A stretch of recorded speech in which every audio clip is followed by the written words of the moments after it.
አርዕስተ ዜና።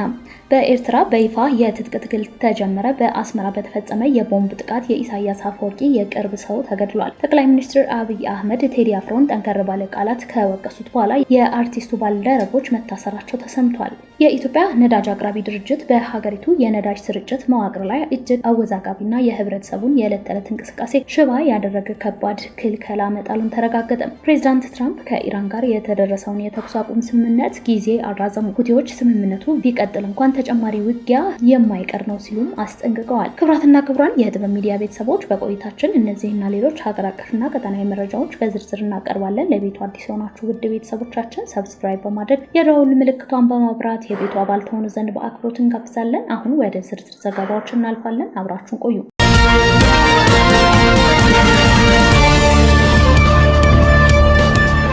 ጠቅላይ ሚኒስትር አብይ አህመድ ቴዲ አፍሮን ጠንከር ባለ ቃላት ከወቀሱት በኋላ የአርቲስቱ ባልደረቦች መታሰራቸው ተሰምቷል። ጠቅላይ ሚኒስትር አብይ አህመድ ባለፈው እሁድ ቴዲ አፍሮን በቄራ መስለው ቄራ የቆሸሸ ቦታ የሚውል በመጮህ በማልቀስ አካባቢን የሚበክል ነው በማለት ጠንከር ባለ ቃላት ከወቀሱት በኋላ የአርቲስቱ ሁለት ባልደረቦች መታሰራቸው ተሰምቷል። የቴዲ አፍሮ ምክትል ማናጀር እና ቃል አቀባይ ማህሌት ሰለሞን እንዲሁም የቅርብ ወዳጁ ነው የሚባለው የሱፍ ያሲን በፖሊስ ቁጥጥር ስር መዋላቸው ተሰምቷል። ትናንት ሚያዝያ 13 ቀን 2018 ዓ.ም በቁጥጥር ስር የዋሉት አስመልክቶ እስካሁን ድረስ የፌዴራል ፖሊስ ሆነ የአዲስ አበባ ፖሊስ ያወጡት ይፋዊ መግለጫ የለም። ጠቅላይ ሚኒስትር አብይ አህመድ በኦሮሚያ ክልል የተገነባውን ሃሮ ደንዲ ሎጅ ባስመረቁበት ዕለት እኛ ንስር ነን ቁራ አይደለንም ሲሉም አርቲስት ቴዲ አፍሮን መተቸታቸው ይታወሳል። ይህ ንግግራቸው ተከትሎም የአርቲስቱ አድናቂዎች ከፍተኛ ስጋታቸውን ሲገልጹ ቆይተዋል።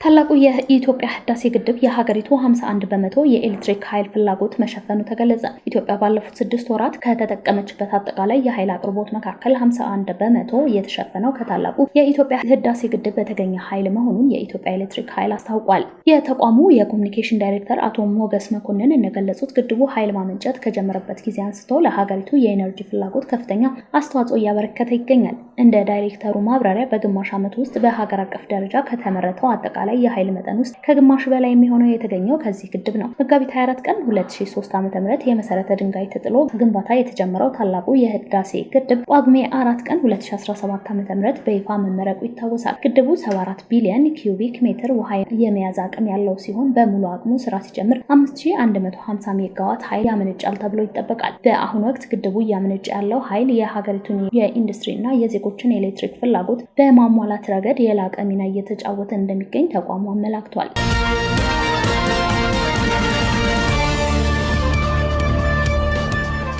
የኢትዮጵያ ነዳጅ አቅራቢ ድርጅት በሀገሪቱ የነዳጅ ስርጭት መዋቅር ላይ እጅግ አወዛጋቢና የህብረተሰቡን የዕለት ተዕለት እንቅስቃሴ ሽባ ያደረገ ከባድ ክልከላ መጣሉ ተረጋገጠ። ድርጅቱ ከቀናት በፊት ባሳለፈው ድንገተኛ ውሳኔ በየትኛውም የወረዳ ከተሞች በሚገኙ ነዳጅ እንዳይሸጥ ሙሉ በሙሉ ያገደ ሲሆን የነዳጅ አቅርቦትና ሽያጭ በዞንና በክልል ከተሞች በሚገኙ ማደያዎች ላይ ብቻ እንዲወሰን አድርጓል። መንግስት ለዚህ አክራሪ ውሳኔ በምክንያትነት ያቀረበው በወረዳ ከተሞች በስፋት የሚታየውን ህገወጥ የነዳጅ ሽያጭ ወይም ኮንትሮባንድና ብክነት ለመቆጣጠር ነው የሚል ቢሆንም እርምጃው ግን መላው የሀገሪቱን ታችኛው የኢኮኖሚ እንቅስቃሴና የትራንስፖርት ዘርፍ አደጋ ውስጥ ጥሎታል። ይህ ጥልቀት ያለው ጥናት ያልተደረገበት የሚመስለው ውሳኔ ያስከተሉን የጎንዮሽ ጉዳት እጅግ አሳሳቢ ነው። ምንጮች እንደሚያስረዱት በወረዳ ከተሞች የነዳጅ አቅርቦት በድንገት በመቋረጡ ምክንያት የህዝብ ትራንስፖርት የጀርባ አጥንት የሆኑት አጭር ርቀት ተጓዥ ተሽከርካሪዎች፣ ባጃጆችና ሞተር ሳይክሎች ለከፍተኛ ችግር ተጋልጠዋል። አብዛኞቹም ነዳጅ በማምጣት ሙሉ በሙሉ ስራ ለማቆም ተገደዋል። ይህ ሁኔታ የአካባቢውን ማህበረሰብ የዕለት ተዕለት እንቅስቃሴ ከማስተጓጎሉም በላይ በእነዚህ ስራዎች ላይ ተሰማርተው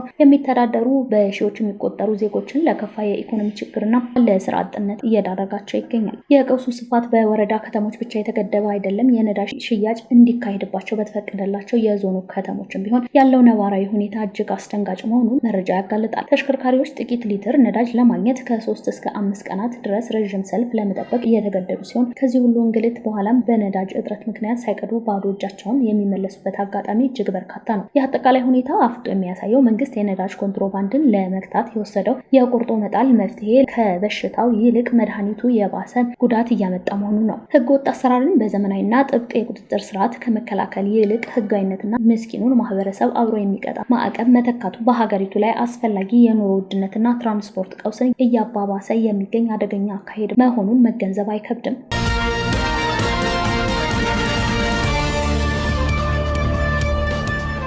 የኤርትራ አፋር ብሔራዊ ኮንግረስ ኢኤኤንሲ የትጥቅ ትግል መጀመሩ አወጀ። በኤርትራ የሚንቀሳቀሰው የኤርትራ አፋር ብሔራዊ ኮንግረስ ፕሬዝዳንት ኢሳያስ አፈወርቂ የሚመራው መንግስት በኃይል ለመታገል የትጥቅ ትግል መጀመሩ ባወጣው ይፋዊ መግለጫ አስታውቋል። ድርጅቱ እስካሁን ሲከተለው የነበረውን ሰላማዊ የፖለቲካ ትግል ስልት በመተው ወደ ወታደራዊ እርምጃ ለመሸጋገር የተገደደው በኤርትራ አፋር ወይም በደንኪሊያ ህዝብ ላይ እየተፈጸመ ነው ያለውን ከባድ የሰብአዊ መብት ጥሰት ለመግታት በማለም እንደሆነ ገልጿል። የፖለቲካ ድርጅቱ ባወጣው መግለጫ እንዳመላክተው የኤርትራ መንግስት በአፋር ብሔረሰብ ላይ ያነጣጠረ ስልታዊ መፈናቀል፣ የግድያና ስደት እየፈጸመ ይገኛል። ድርጅቱ አክሎም እነዚህ በደሎች በሰላማዊ መንገድና በዲፕሎማሲያዊ ጥረቶች ለማስቆም ለረጅም ጊዜ ቢሞከርም ከመንግስት ወገን የተሰጠው ምላሽ አፈናን ማጠናከር በመሆኑ የትጥቅ ትግል ብቸኛው አማራጭ ሆኖ መገኘቱን አስረድተዋል። የፓርቲው ስራ አስፈጻሚ ኮሚቴ አባል አቶ የሱፍ አሊ አብደላ ለዶቼ ቬሌ በሰጡት ቃል በደንካሊያ አካባቢ የሚኖረውን ህዝብ ከቀየው የመፈንቀል እና የማንነት ጥቃት እየደረሰበት መሆኑን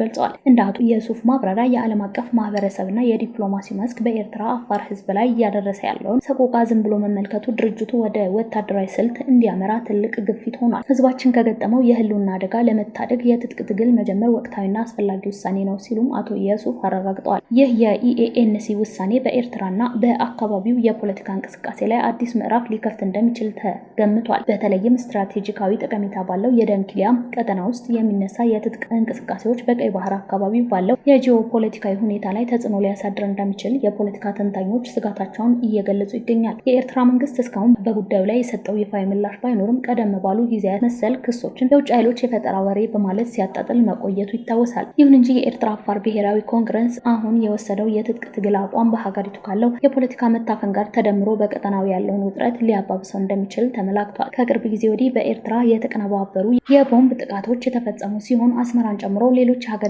ክፍሎች የጥቃቱ ሰለባ እንደሆኑም ተገልጿል። እንዲሁም በቅርቡ የኢሳያስ አፈወርቂ የቅርብ ሰውና ወታደራዊ አዛዥ መገደላቸው ተዘግቧል።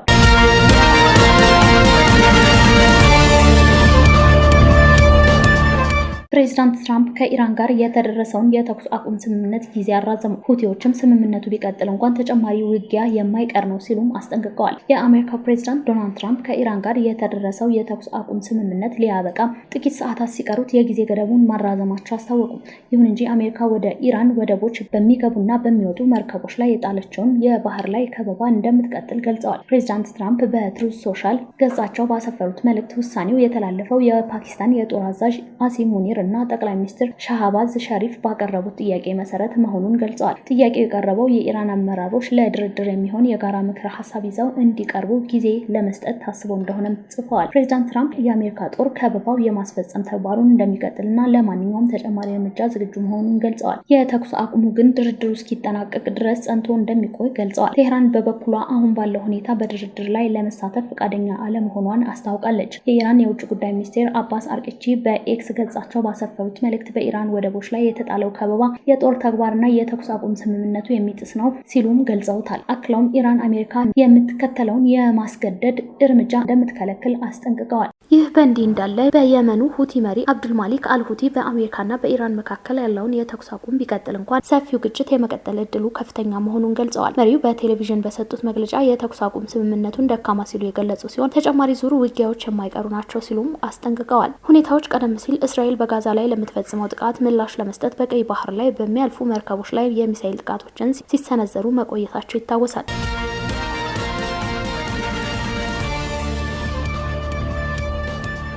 ናይጄሪያ ጡረታ የወጡ ሜጀር ጀነራልና የፖሊስ ኢንስፔክተርን ጨምሮ 6 ሰዎች ባለፈው ዓመት የፕሬዝዳንት ቦላ ቲኑቡን አስተዳደር ለመገልበጥ ሞክረዋል በሚል በሀገር ክህደት ወንጀል ክስ መስርታባቸዋለች። ሰዎቹ የተከሰሱት በዋና ከተማ አቡጃ በሚገኘው የፌዴራል ከፍተኛ ፍርድ ቤት ሲሆን ተከሳሾቹ ረቡዕ ዕለት በዳኛ ጆይስ አብዱል ማሊክ ፊት ይቀርባሉ። የቀድሞ ገዢና የአንድ ጊዜ የነዳጅ ሚኒስቴር የነበሩት ቴምፕሪ ሳልቫ ስማቸው ቢጠቀስም በቁጥጥር ስር አለመዋላቸውን የፍርድ ቤቱ ሰነዶች አመላክተዋል። የመፈንቅለ መንግስት ሴራ ለመጀመሪያ ጊዜ እንደ አውሮፓውያን አቆጣጠር በጥቅምት 2025 ሲሆን መንግስት የናይጄሪያ 65ኛ የነጻነት በዓል ለማክበር ያሰናዳውን ወታደራዊ ሰልፍ በድንገት በመሰረዙ ነው። በወቅቱ ባለስልጣናት የደህንነት ስጋቶችን ቢጠቅሱም ሰልፉ የተሰረዘው ከመፈንቅለ መንግስት ሴራ ጋር በተያያዘ መሆኑን መላምቶች ሲሰጡ ቆይተዋል። የሀገሩ ጦር ሀሳቡን ውድቅ ቢያደርግም በጥር ወር ፕሬዝዳንቱ የሀገሪቱ ጦር ሀሳቡን ውድቅ ቢያደርገውም በጥር ወር ፕሬዝዳንቱን ከስልጣን ለማውረድ በመሞከራቸው 16 መኮንኖች በወታደራዊ ፍርድ ቤት እንደሚቀርቡ አስታውቋል። በፌዴራል ከፍተኛ ፍርድ ቤት የቀረቡት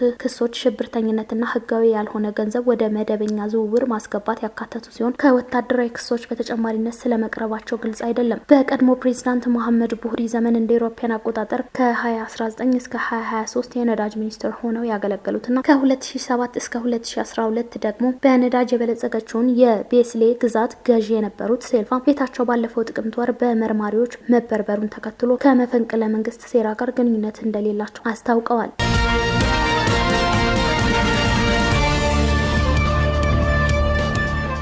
የቢዝነስ ዘገባዎች ወደምናቀርብበት ጊዜ ተሸጋግረናል። በዳሽን ባንክ ዶላር 153 ብር፣ ዩሮ 181 ብር ከ8 ሳንቲም፣ ፓውንድ 209 ብር ከ2 ሳንቲም፣ የስዊስ ፍራንክ 198 ብር ከ6 ሳንቲም፣ ድርሃም 44 ብር ከ3 ሳንቲም፣ ሪያል 43 ብር ከ4 ሳንቲም። በአቢሲኒያ ባንክ ደግሞ ዶላር 153 ብር ከ4 ሳንቲም፣ ፓውንድ 208 ብር ከ2 ሳንቲም፣ ዩሮ 182 ብር፣ የስዊስ ፍራንክ 194 ብር ከ1 ሳንቲም፣ ድርሃም 41 ብር ከ1 ሳንቲም፣ ሪያል 43 ብር ከ7 ሳንቲም፣ ዩዋን 22 ብር ከ2 ሳንቲም። በህብረት ባንክ ደግሞ ዶላር 153 ብር ከ4 ሳንቲም፣ ፓውንድ 207 ብር፣ ዩሮ 182 ብር ከ8 ሳንቲም የዕለቱ የምንዛሬ ዋጋ ሆኗል።